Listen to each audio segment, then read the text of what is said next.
Joining me now is another Democratic Senator, Heitkamp, Democrat from North Dakota. And Senator, you represent a state that is a red state. You had a very, very narrow victory in your first run for statewide office for the Senate.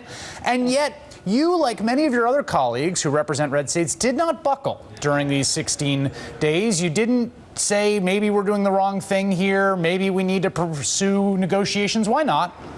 Well, if you followed the campaign, you know that the health care law was a big topic of conversation, and I said something that I truly believe. There's good and there's bad in this health care law, and we need to fix what's bad, but we can't go back on what the progress has been made on pre-existing conditions, on putting kids on our health insurance, on making sure that we get rid of caps, making sure that we have access through the exchanges, although they're having a little bumpy ride right now.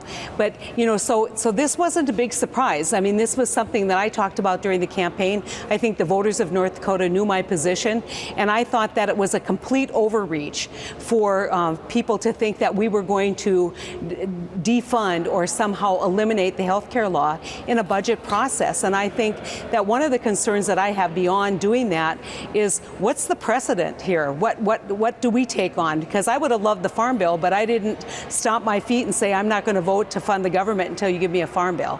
And so, but here's my question, Senator. I have covered politics and watched other scenarios in which Republicans basically bet the farm on the fact that Democrats would buckle, or they would break up, or they would be able to peel off some, quote, vulnerable Democrats, whether they're in swing districts in the House or represent red states in the Senate. And often that strategy has worked. It didn't work this time.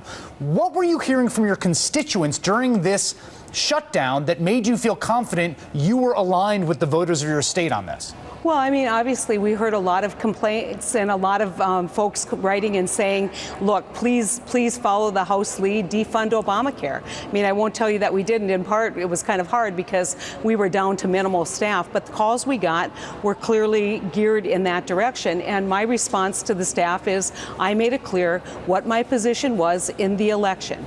The people who voted for me knew that position. I have an obligation to those commitments that I made to carry on and carry through.